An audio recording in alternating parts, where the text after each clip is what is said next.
Aslam friends, welcome to my YouTube channel. तो चलिए आइए अब नावल का पार्ट नंबर 2 स्टार्ट करते हैं। गुल आशिर के लफ्ज़ वहीं पर दम तोड़ गए जब गुल ने अपने दोनों हाथों को जोड़कर उसके सामने करते हुए कुछ भी कहने, कोई भी वजाहत देने से मना कर दिया था या उसे इजाज़त ही ना दी थी कि वो जस्टिफाइज कर सकता। उदारा गुल, मैंने अपनी बहन को तुम पर फोकियत नहीं दी, तुम्हें मैंने कभी कज़न नहीं समझा। तुम बहन हो मेरी, गलत फहमी का शिकार मत हो। मैं हर अमल को जस्टिफाइज कर सकता हूँ। हर बुजुर्ग नका होते ही वहां से जा चुके थे। ऐसे में वहां पर सिर्फ आगा और साली के सिवा कोई ना था। धरतों के बीच में खड़े वो आपस में बात करने में मसरूफ थे। शायद आखिरी बार आगा ने आखिरी बार अलविदा कहने को इन्हें इतना वक्त दिया था जिसमें गुल कुछ भी सुनने या कहने को तैयार ना थी। जस्टिफाई मत करें क्योंकि आप नहीं काट सकते, कोई नहीं काट सकता। मेरी जात को इतना बेमोल कर दिया और वो शख्स उसने मेरी मर्दों के लिए राय बदल दी। मैं कोई कमज़ोर लड़की नहीं हूँ, पर आप नहीं जानते, मगर मैं जानती हूँ कि वनी में आई औरत की उम्र चाहे जो भी हो, उसे अपने ही हाथों अपनी कच्ची उम्र के सुहाने हवाब तोड़कर उंगलियां जमी करनी पड़ती है। आपको उनसे क्या उम्मीद है कि ये मुझ पर यकीन करेंगे? वनी की औरत की आखिरी सांस तक उसे सजाओं की जिंदगी गुजारनी ही पड़ती है। एक खून बहा होता है जिसमें कत्ल किया जाता है, और एक औरत की बोली जिसमें सारी जिंदगी रोजाना आपके खून से आपके हाथ रंगे जाते हैं। मेहंदी लगती है तो कुछ दिन बाद रंग छोड़ जाती है, मगर खून बहा में वनिकी की औरत के हाथ रोजाना उसके खून से रंग कर उसकी वैल्यू यानी कि आसान लफ्जों में उसकी औकात याद दिलाई जाती है। वो जानते हैं इस जंगल में भूखे भेड़ियों के सामने छोड़ने वाले आपके नाम नहाद आप ही होते हैं। औरत शहर की हो या किसी छोटे से कस्बे की, जब उसकी बोली लगती है ना, तो वो अपनी ही नजरों में जिंदा जमीन में दफन हो जाती है। आशर दम बहूद अपने सामने खड़ी छोटी सी लड़की के गहरे अल्फाज सुनते गया। वो अल्फाज नहीं थे, सच्चाई थे, एक कड़वा मुआशरे का सच। तुम्हारी बोली नहीं लगाई मैंने गुल, वो शख्स वैसा नहीं जैसा तुम समझ रही हो। कोई भी राय एक ही मंजिल देकर कायम नहीं करना। हमें जाना है, हम यहाँ नहीं रुक सकते। मैं जानता हूँ तुम एक लम्हा हम सबसे नफरत हो रही होगी। मैं घर बात कर लूंगा कुछ ना कुछ, मगर गुल एक बात याद रखना, बहनों से मोहब्बत ऐसी मोहब्बत होती है जो आप जतला नहीं सकते। तुम्हारा दिल जल्दी साफ हो जाएगा। अपना हया रखना और मुझे माफ कर देना। दोनों हाथों को जोड़े वो अपना सर उस पर टकाई, माफी मांगकर उन सबको साथ लिए इससे दूर वापस अपनी मंजिल की जन्म चल पड़ा। बस इस बार एक चीज तब्दील थी, वो थी गुल। जो आए थे उनके साथ ही, मगर वो गए उनके बगैर थे। जो लड़के जा चुके हैं वो आगा जान की बारी दहशत भरी हुई आवाज पर वो तंजिया मुस्कुराते हुए अपनी बाएं जानब खड़े सालिश शाह को बस एक निगाह देखकर निगाहें फेर गई, और इन सियाह निगाहों ने खुद को देखकर निगाहें फेरना अचिता महसूस किया था। तभी गुल ने सालिश शाह को अपने नजदीक आते महसूस किया। अगले ही पल उसके नजदीक आकर बिल्कुल सामने रुक गया था। गुल की निगाहें झुकी हुई थी। वो कद में गुल से काफी बड़ा था। यूं खड़े होने से साफ उसे महसूस हुआ था वो सिर्फ उसके सीने तक ही आ रहे थे। गुल की निगाहें सालिशा के हाथों पर गए जिनमें शाल थी जो अभी उसने अपने कांधों पर ओढ़ी हुई थी। वो समझ ना सकी कि वो क्या कर रहा था। अगले ही लम्हे सालिक ने एक कदम आगे बढ़ाकर अपनी शाल उसे पूरी से कवर कर दिया था। शाम की गहराई के साथ ठंड भी बढ़ रही थी। इस जन्म ठंड जिस्म को ठठरा देने वाली होती है, तो सालिशा इस बात से वाकफ था। तभी सालिशा ने अपनी शाल उसके गिर्द नहायती नरमी से उड़ा दी थी। वो इस शाल को अपने वजूद से निचोड़कर फेंक देना चाहती थी, मगर इस शाल से आते हुए इस सहर अंगेज धीमी सी खुशबू ने जैसे उसे ये करने से रोक दिया। वो खुशबू सालिशा की थी, इस जैसी सहर अंगेज साहिराना पुरइसरार ज़हन पर अक्स छोड़ जाने वाली। सालिक शाह से हवेली लेकर चलो, अभी बहुत कुछ बाकी है। आगा की गश्तदार आवाज ने जैसे गुल जैसी बहादुर लड़की को भी एक लम्हे को समा दिया था। चाहे वो जितनी बहादुर सही, मगर यूं इतने अजनबी लोगों में वो अकेली थी। कोई भी एक अपना उसके साथ ना था। इस तन्हाई ने अजीब से खौफ का दायरा उसके गिर्द बांध दिया था। उसे लगा सालिशा उसे कुछ कहेगा, मगर नहीं। सालिशा बगैर उसे कहे गुलहान की जानब आया और बड़े हक से उसके हाथ को अपने मजबूत हाथ में जकड़ते उसे लिए आगे बढ़ गया। कुछ फासले पर ही उसकी कार खड़ी थी। बगैर इत्तेजाज किए उस शख्स के साथ ही उसके साए तले चले गए। दिमाग की शरियानी जैसे फटने को थी। आज जो हो चुका था उसने गुल पर एक गहरा असर छोड़ा था। कार तक पहुंचे सालिक ने खुद उसके जन्म का दरवाजा खोलकर उसे बैठाकर दरवाजा बंद किया था, और बगैर आगा का इंतजार किए वो ड्राइविंग सीट संभालकर हवेली के जाना बढ़ गया था। आगा को उसका ये अंदाज यकीनन अजीब लगा, मगर वो जानते थे कि वो गलत कर बैठे। शेर के मुंह में हाथ डालकर वे महसूस कर चुके थे कि नुकसान उनका अपना ही हुआ था।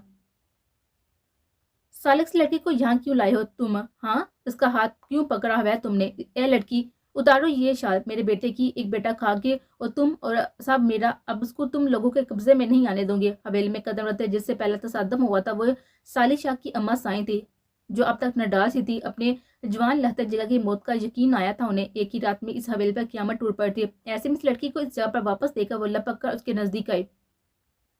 ابھی وہ آگے بڑھ کر گل کو کچھ بھی کرتی کہ کسی سائے کی مان سالک شاہ اس کے سامنے آ گیا تھا. اسے اس طرح اس نے اپنے پیچھے چھپایا تھا جیسے وہ ہر تپتی دھوپ سے اسے محفوظ کر دینا چاہتا تھا. اماں سائیں آرام سے، بیوی ہے میری، کوئی غلام نہیں. سالم سائم سنبھالو اماں سائیں کو. ایک سائے پر کھڑے ہوئے اپنے تایا زاد کو مخاطب کرتے ہوئے وہ بغیر وہاں پر موجود کسی پر بھی نگاہ ڈالے گل روح کا ہاتھ تھامے اپنے پورشن کی جانب بڑھ گیا تھا، جبکہ پیچھے وہ حیران سے جگہ سکتے کے عالم میں جم کر رہ گئی تھی. کچھ ہی پال بعد وہاں آغا جان دال ہوئے. سائیں یہ کیا کہہ کے گیا ہے؟ وہ تو ونی ہے نا، اور ونی بیوی کب سے بن گئی؟ وہ میرا ہی بیٹا تھا نا جو اماں سائیں کہتے نہ تھکتا تھا، اور آج مجھ سے یوں پیش آیا اس 2 کڑی کی لڑکی کے لیے. اماں سائیں آغا جان کے سامنے سوال گو تھی، مگر ان کے پاس جواب ہوتا تو وہ خود حیران اور پریشان سے تھے. ایک کاش ایک بار تھا کہ کسی سے کرا دیتے. آخر اس لمحے ایسی کون سی پٹی باندھ گئی تھی جو سالک شاہ جیسے گھمنڈی اور سیدھی انسان سے بغاوت مولی؟ پورا گاؤں سالک شاہ سے خوف کھاتا تھا. اپنی حویلی کیا دوسری حویلی کے مرد بھی بات کہنے سے ہچکچاتے تھے. 100 بار سوچ کر ہر کوئی سالک شاہ سے مخاطب ہوتا تھا. آخر کیسے انہوں نے اسے امید لگا لی؟ وہ جیسا درندہ صحیح، مگر انصاف پر آتا تھا تو کوئی مرتا مار جائے وہ لحاظ نہیں رکھتا تھا. وہ بھول گئی اس لمحے کہ وہ سالک شاہ تھا. وہ ان کا خون تھا، ان کا بیٹا ضرور تھا، مگر کوئی ایک بھی خوبی ان کے جیسے نہ تھی.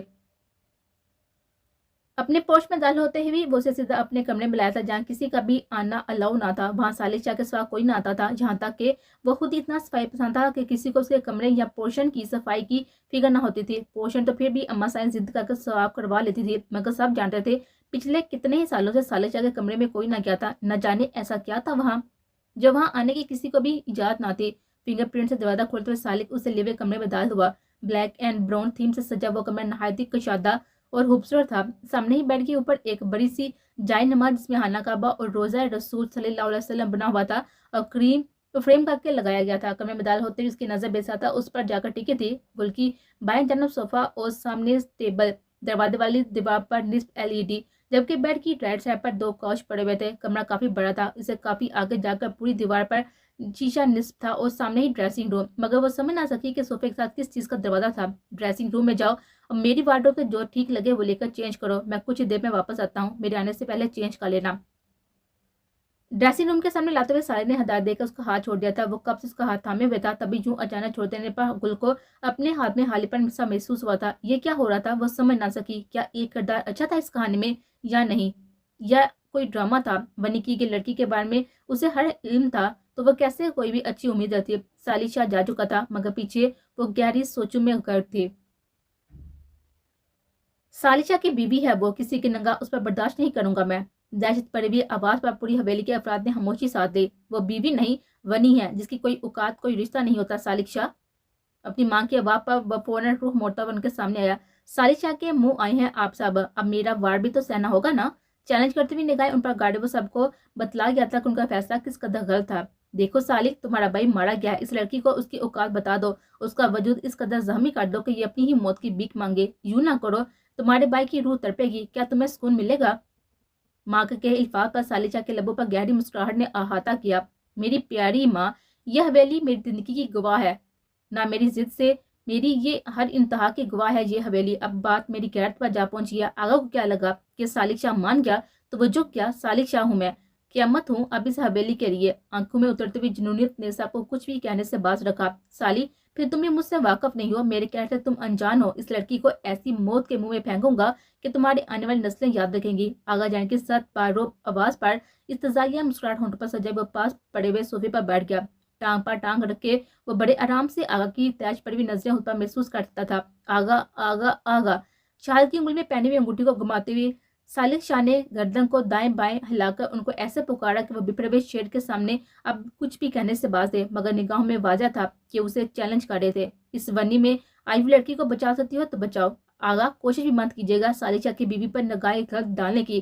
میں اس کے لیے مر سکتا ہوں تو مار بھی سکتا ہوں، میری جنونیت کو ہوا مت دیجیے گا. انہیں وانگ کر کے سالک ڈائننگ کی جانب بڑھ گیا تھا. کھانا اوپر لے کر آؤ، ساتھ میں جوس کے ساتھ ہی پین کلر بھی. سامنے کھڑی ملازمہ کو حکم دیتے ہوئے سالک نے اپنے قدم اوپر کی جانب بڑھا دیا، جبکہ آگا بیچو تاپ کھا کر رہ گئے تھے. آخر اس لڑکی کی اتنی حمایت کر کیوں رہا تھا؟ ایسی کون سی غیرت تھی جو اس کی جا گئی تھی؟ وہ سمجھ نہ سکے.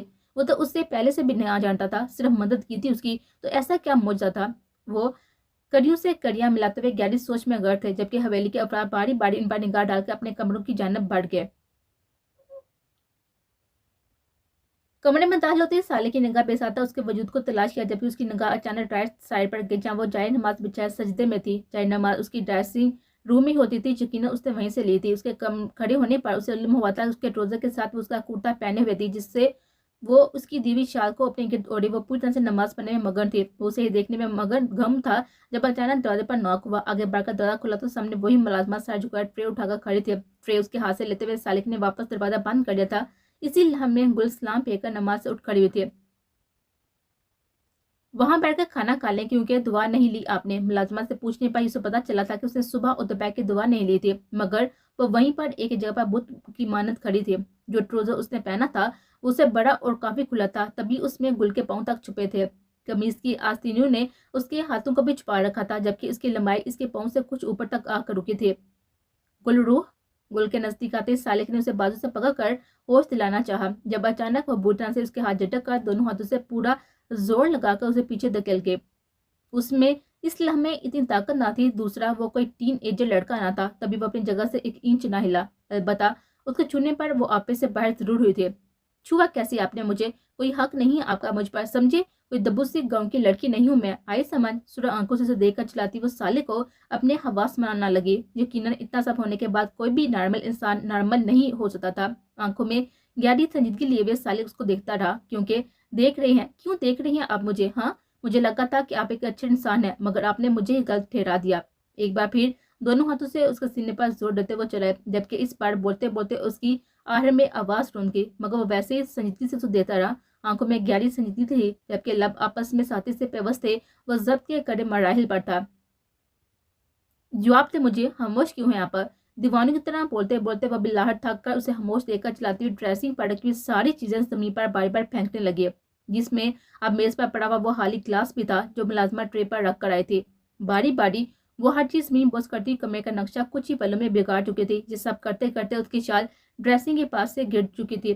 तीखे नकुश इस वक्त रोने के बाद और हसीन मंजर पेश कर रहे थे, जबकि सिल्की बाल पूरी कमर पर जुड़े में उलझकर फैल चुके थे। आंखों में लगा काजल मिटा मिटा सा था, जबकि रोने के बस आंख और नाक दोनों सुरख थे। सर्दी की शिद्दत थी कि उसके सफेद गाल भी सुरही एहतियार किए हुए थे। आंखों से नमी जाहिर थे। वो जो कितनी देर से देखता रहा था, अचानक कांच उठाते देखकर लम्हे में फांसा तय करते हुए कांच उसके हाथ से छीनकर जमीन पर उछाला। बस बहुत हुआ, मेरे वजूद को अजियत देना बंद करो। दोनों बाजू से पकड़कर उसे नजदीक करते सालिक ने मुकाबले की सांसें बुरी तरह से उलझा दी। स्याह पूरी निगाहें खुद पर महसूस करते वो सांस रोक से देखेगी। मुझ पर आप सबसे नफरत है, मेरे वजूद को मेरी नजरों से गिरा दिया। इतनी सस्ती थी मैं, यूं बेमोल कर दिया मुझे। सालिक शाह के सीने पर वार करती वो अब शिकवा काटती, गहरा शिकवा। क्यों, किस लिए? वो होश में आती तब सोचती, मगर इस लम्हे हरगिज होश में ना थी। क्या बोल रही थी, क्या कर रही थी, किसी चीज का इल्म उसे ना था। मिसिस सालिक शाह होश में आए, गर्दन से दबोचकर चेहरा अपने सामने करते सालिक ने उसके चेहरे पर बहे इन बूंदों को नरमी से अपने पोट से चुना। होश में हूँ, मगर आप सब नहीं है। मैं सबसे नफरत करती हूँ, सबसे। आखिर 2 अल्फाज उसने कदर चलाकर के जैसे उसे यकीन दिलाना चाहती हो। छोड़े मुझे, हाथ मत लगाए, मना किया था ना। झटके से उसे दूर होते हुए पीछे दीवार से जा लगी, जबकि दूसरी जन्म जमीन पर कांच पड़ा हुआ था। एक जानब वो कांच देखता तो दूसरी जानब उस दीवानी को। अब तो सारी जिंदगी तुम्हें मेरा लम्स ही मेरे वजूद पर सहना हुआ है। उसके पास घुटनों के बल बैठे साहिल ने खींचकर उसे अपने सीने में बिछा था, जबकि गुल मजामत करती करती भी उसे दीवार से लगा गया। साली चार दीवार से लगकर इस वजूद को मजबूती से वजूद में बीच गया। कितनी ही वो देर वो गुटी गुटी सिसियां उसके सीने में दम तोड़ गई थी, जबकि न जाने वो कौन सी जब्त की इंतहा थी जब उस लम्हे सालिक शाह था। बस बस, नरमी से उसके वजूद को सहलाते हुए दीवार से टेक लगाए उसे वैसे ही लिए हुए कितनी देर पर बैठा रहा, यहाँ तक सिसकियां बंद गई थी और गहरी गहरी सांसें आवाज़ें होते वो रोते रोते सो चुके थे। सुनसान रात, ऐसे में सुनसान सड़क पर गाड़ी के बोन पर बैठे उस शख्स ने एक गहरा सिगरेट का कश लेते हुए सिगरेट जमीन पर उछाल दिया था। स्याह सूट में मलबूस वो दिखने में गजब का हैंडसम था। से आंखों में गहरी सुर्खियां उतरी हुई थी। ऐसे में सिगरेट ने भी आज पहाड़ी चुटखारे हुए असाब पर काबू न पाया था। न जाने वो कितनी सिगरेट से सीना जला चुका था, मगर जनून था कि न उतरने का नाम ही नहीं ले रहा था। ऐसे में पेशानी को 2 उंगलियों से मसलते वो अगले ही पल एक ही जश्न में काट उतर कर बारी बारी कदम लेता हुआ ड्राइविंग सीट पर आ गया। दूसरी सीट पर पड़ा हुआ फोन एक बार फिर चंगाने लगा, जिसको बड़ी आसानी से नजरअंदाज करते हुए फुल स्पीड से कार स्टार्ट करते उसने कार आगे बढ़ा दी। कार की स्पीड हद से ज्यादा थी, जैसे आज वह हवाओं से मुकाबला करने में था। दूसरी जन्म जैसे कोई बेताजा जिद्दी इंसान था, तभी बार बार फोन करता रहा। इसके बदले उस शख्स ने स्याह गागल से झांकती हुई निगाहों से फोन को उठाकर साइलेंट पर लगाते हुए जेब में डाल दिया। ये तो तय था कि वो कॉल रिसीव नहीं करने वाला था। खूबसूरत नकूश का मालिक वो हमेशा की तरह गहरी संजीदगी और सड़पन चेहरे पर सजाए हुए था। 15 मिनट का रास्ता 5 मिनट में तय करते हुए उसने कार हवेली के सामने रोकी। हमेशा की तरह लॉर्ड्स ऑन थी और कार की चाबियां गार्ड की जान उछाला वो अंदर बढ़ गया। शेर, कहाँ थे तुम? ऊपर की जन्म जाते हुए शेर के कदम अपने बाप की आवाज पर थमे, मगर वो पलटा नहीं। जहाँ हमेशा होता हूँ, आवारागर्दी करने में मगन। रसाने से जवाब देते हुए उसने जैसे जलती पर तिल का काम किया। तुमने मुझे जवाब नहीं दिया शेर, क्या तुम बाप का हुक्म मानोगे? उसके जवाब पर बाप मुश्किल गुस्से पर बंद बातें अपने मतलब की बाप पर है। मैं वही करता हूँ जो मैं करना चाहता हूँ। अगर आप मेरे हाथों एक हसीना का कत्ल करवाना चाहती हैं तो मुझे कोई मसला नहीं है। हर गलत काम तो करता ही हूँ, कत्ल भी कर दूंगा। उसके लहजे से उन्हें कहीं से ना लगा था कि वो मजाक कर रहा है। वो सच संजीदगी से बोलता हुआ इन्हें खौफ में मुबतला कर गया, मगर वो डर चुके थे। बेटे के पाँव में बेटियां डालने का यही वक्त था। मैं भाई साहब को जुबान दे चुका हूँ शेर, अगर तुमने मेरी बात ना मानी तो मेरा मरा हुआ मुंह देखोगे तुम, क्योंकि तुम जानते हो कि मैं अपनी जुबान का कितना पका हूँ। मरता मर जाऊंगा मगर जुबान से नहीं फिरूंगा। अपने बेटे ही के अंदाज में जवाब देते उसका दिमाग भुट्टा से गर्म कर गए थे। सर्द निगाहों से उन्हें देते हुए वो बोला तो अल्फाज बेहद कोल्ड थे। जहन्नम मुबारक हो आपकी भतीजी को। बोलकर वो रुका नहीं और लंबे लंबे डाक बढ़ता हुआ ऊपर की जाना बढ़ गया, जबकि वो उसके राजी होने पर ही मुतमिन हो गए थे, ये सोचे बिना कि वो किसी के घर की बेटी की बात करते। अपनी जुबान की फिक्र करने वाले शख्स की किसी की बेटी का ख्याल एक लम्हे को न सताया। वो गहरी नींद में थी जब उसे अपने बाल में कोई चीज रेंगती हुई महसूस हुई। सूरज की रोशनी ग्लास वाल से टकरा कर सीधा उसके चेहरे पर पड़ती हुई नींद से बुरी तरह से बेदार कर चुकी थी। अपने आप को किसी की कैब में महसूस करते हुए घबरा कर अपना चेहरा ऊपर उठा गई। होश कुछ संभले तो मालूम हुआ कि वो सालिशा के हसा में पूरी तरह से छुपी हुई थी। न जाने उसे बेड पर कब लाया था। उसे यहाँ तक कि यह भी याद न था कि उसे यहाँ आए हुए कितना वक्त गुजर गया था। अपने बालों में रेंगते हुए सालिशा की हाथों पर वो समझ गई थी, इस वजह से वो नींद से बेदार हुई थी। कुछ लम्हे गुजरे तो रात का मंजर किसी फिल्म की मान उसके सामने चलने लगा। एक एक चीज याद आती गई। एक गुस्से की लहर थी जो उसके बंधन में दौड़कर असाब पर हथौड़े बरसाने लगी। अगले ही पल अपने गिरद बांधे हुए इस हजा को बुढ़ा से झटक कर उनसे आजाद होती वो बेड से उठ खड़ी हुई। उसे इस हवेली के किसी भी शख्स पर भरोसा नहीं करना था। अगर वो सदियां पुराने इस रिवाज को अपना सकते थे तो अपने बदले के लिए कुछ भी काट गुजरते। सालिक शाह जो कुछ देर पहले सोया ही था, अचानक उसका झटका देने पर सुरख आंखों का बामुश्किल खोल पाया। गुल, अपने सामने खड़ी गुल को न समझ नजर से देखते हुए वो होश संभाल कर उठ खड़ा हुआ। नाम मत ले मेरा, अगर नका हो गया है तो यानी आप कुछ भी करेंगे। मैंने आपको हक नहीं दिया कि आप मुझे छू भी सकें। आपकी मौजूदगी से मुझे कोफत हो रही है। ये सब आपकी वजह से हुआ। अगर आप इनकार कर देते तो मेरी जिंदगी बर्बाद ना होती। सत नफरत से क्या करती हूँ मैं आपसे। अपने सामने खड़े सालिचा को देती हुए न जाने कहाँ से इस कदर हिम्मत ले आई थी। जिस शख्स के सामने खड़ी होने से ही लोग डरते थे और ये लड़की खुले आम उस शख्स से नफरत का इजहार कर थी। गुल, पीछे मत जाओ। उसे बोलते बोलते पीछे की जानब जाता देख वो बस यही बोला, जबकि जवाब न मिलने पर वो जिद्दी अंदाज में उसे नफी करते हुए जानबूझकर उसके कहे पर उल्ट अमल करने लगे। अगले ही पल कुछ होता उसे पहली सालिक एक ही जस्त में उसको बाजू से पकड़ कर अपने जानब खींच लिया। वो इस अफतार के लिए तैयार ना थी, तभी बेख्तियार उसके सीने से जा लगी। मेरी नफी मत करना गुल, बहुत ही बेरहम और बेहिस बंदा हूँ। अपने अल्फाजों को दोहराने का काहिल नहीं। मेरी इज्जत हो तुम और मेरी गैरत। मेरी बीवी बन चुकी हो तुम, जिसका इनकार तुम नहीं कर सकती। वो उसे पहली बार इतना बोलता हुआ दिखाई दिया था। बेहद संजीदा निगाहें उस पर गाड़े हुए एक एक लफ्ज पर जोर देकर बोलता उसे बेड तक लाया था। मैं आपको अपना कुछ नहीं मानती। एक वनिकी की लड़की को अपनी इज्जत बना रही है और भूल गया है कि मेरी खानदान के शख्स ने अपने भाई का कत्ल किया है। वो शायद अपने अल्फाज से खुद को ही अजियत देना चाहती थी। अगर आइंदा कभी तुम्हारी जुबान से ये लफ्ज अदा हुए, खुदा गवाह है मैं बहुत कुछ गलत कर जाऊंगा। गुल, बालों को गिरफ्त में लेते हुए उसका चेहरा अपने चेहरे के बेहद करीब करके सर्द आवाज में घुराया, जबकि गुल उसके अंदाज पर गलत तय करके रह गए थे। वो आप उसे सर्द निगाहों से घूरा था। गुल को लगा वो जैसे बर्फ की हो रही थी। उसकी सर्द निगाहें जैसे गुल के जिस्म के आर पार होती उसे बर्फ का बनाकर छोड़ने का इरादा किए हुए था। वो शख्स पूरे इसरार था। गुल आज इस बात पर ईमान ले आई थी। उसका सैर उसे बुरी तरह से जकड़ने लगा। वो कुछ भी कहने कुछ भी बोलने से कातर थी। उसके बाल नरमी से छोड़कर बाहर जा चुका था। कुछ लम्हे सड़के और अपनी जगह से ना हिल सकी। अगले ही पल दरवाजा खुलकर अंदर दाखिल हुआ। उसके पीछे एक मुलाजमा जो नजरें झुकाए हुए खामोशी से जमीन पर फैला हुआ कांच साफ करने लगे, तो वो उसे इस कांच से बचा रहा था। आसपास निगाह दुराई तो याद आया वो रात को क्या कुछ नहीं कर चुकी थी। उस शख्स ने जुबान से कुछ भी नहीं कहा था, बस उसके अल्फाजों से यही याद आया था कि उसे फिक्र थी उसकी। हाँ, उसके अल्फाज यही थे। अगले ही पल वो उलझ गए। क्या वो शख्स वही था जो उसे देख रहा था, یا کوئی دکھاوا، کوئی فریب، وہ یقین کرتی یا نہیں؟ یہی سوال ذہن میں گردش کرنے لگے۔ ہوش میں تب لوٹی جب دروازہ بند ہونے کی آواز آئی۔ ملازمہ صاحب صفائی کر جا چکے تھے۔ نہ جانے کتنا ہی وقت گزر گیا، وہ ہل نہ سکی۔ نگاہوں کو اپنے پر محسوس کر کے وہ کمرے میں نظریں گھمانے لگے جب اس کی نگاہ بالکنی میں کھڑے سالد شاہ پر گئی، جو اس کے ہی جانب روح کیے ہوئے سگریٹ پی رہا تھا۔ اسے یاد آیا جب اس نے پہلی بار سالد شاہ کو دیکھا تھا، تبھی وہ اسموکنگ کار تھا۔ اس پر اس طرح نگاہوں کو خود پر محسوس کرتی وہ گھبرا کر واش روم میں جا کر بند ہو گئے۔ ایک یہی راستہ تھا ان نظروں سے بچنے کا، وہ روح پوش ہو جاتی۔